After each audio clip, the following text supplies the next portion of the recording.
Pengajaran dan pendidikan itu berbeda. Pengajaran bagian dari pendidikan. Pengajaran merupakan proses pendidikan dalam memberi ilmu atau berfaedah untuk kecakapan hidup anak secara lahir dan batin. Pendidikan menciptakan ruang bagi murid untuk bertumbuh secara utuh agar mampu memuliakan dirinya sendiri dan orang lain, serta murid menjadi mandiri. Proses pengubahan sikap dan tata laku seseorang atau kelompok dalam upaya mendewasakan manusia melalui sebuah pengajaran maupun pelatihan. Pendidikan menuntun segala kekuatan kodrat yang ada pada anak itu agar mereka sebagai manusia dan masyarakat sosial. Apa yang Anda percaya tentang murid dan pembelajaran di kelas sebelum Anda mempelajari modul 1-1?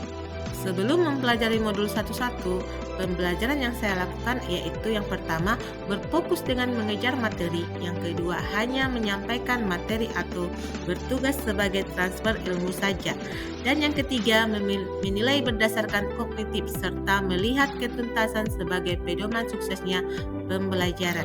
4. Pembelajaran berpusat pada guru. 5. Murid hanya objek pembelajaran tanpa melihat kebutuhan belajar yang diinginkan murid. 6. Pembelajaran hanya satu arah saja dan guru menggunakan model pembelajaran yang guru inginkan. Dan efek dari semua ini adalah guru sering mengeluh karena murid tidak tuntas dan tidak paham setelah selesai melakukan evaluasi.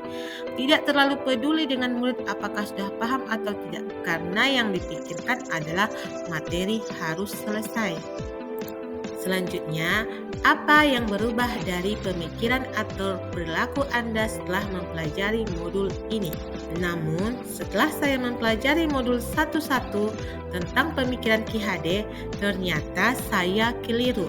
Apa yang saya lakukan selama ini ternyata tidak tepat atau salah besar. Setelah mempelajari modul 1-1, saya menyadari seharusnya saya melaksanakan pembelajaran secara menyeluruh. Yang kedua, pembelajaran berpusat pada murid, serta murid sebagai subjek pembelajaran. Murid itu harus yang pertama bebas mengeluarkan pendapat, yang kedua bebas berekspresi, yang ketiga berkreasi. Guru juga harus sebagai fasilitator. Guru harus ikhlas dalam melaksanakan pembelajaran di kelas. Guru harus mempelajari karakteristik muridnya. Guru memenuhi kebutuhan belajar siswa sesuai dengan kebutuhannya dan memberikan kesempatan pada murid untuk tumbuh sesuai kodrat alamnya dan kodrat zaman.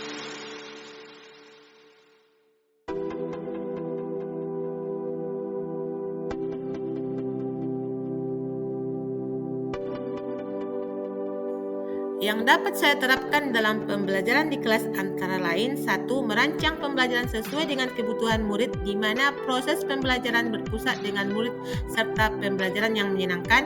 2. Menerapkan pembelajaran abad 21, yaitu berpikir kritis, kreatif, komunikasi, dan kolaborasi. 3. Pembelajaran yang tidak menuntut murid harus tuntas KKM, tetapi harus menuntun murid sampai murid memahami.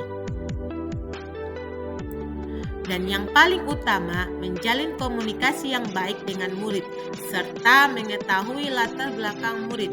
Jadi sebagai guru, saya harus menganggap murid itu sebagai anak kandung saya sendiri.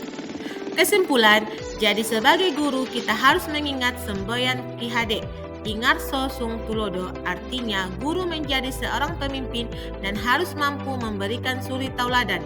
Ingmadya Bangun Karso, artinya guru di tengah kesibukannya harus juga mampu membangkitkan atau mengunggah semangat.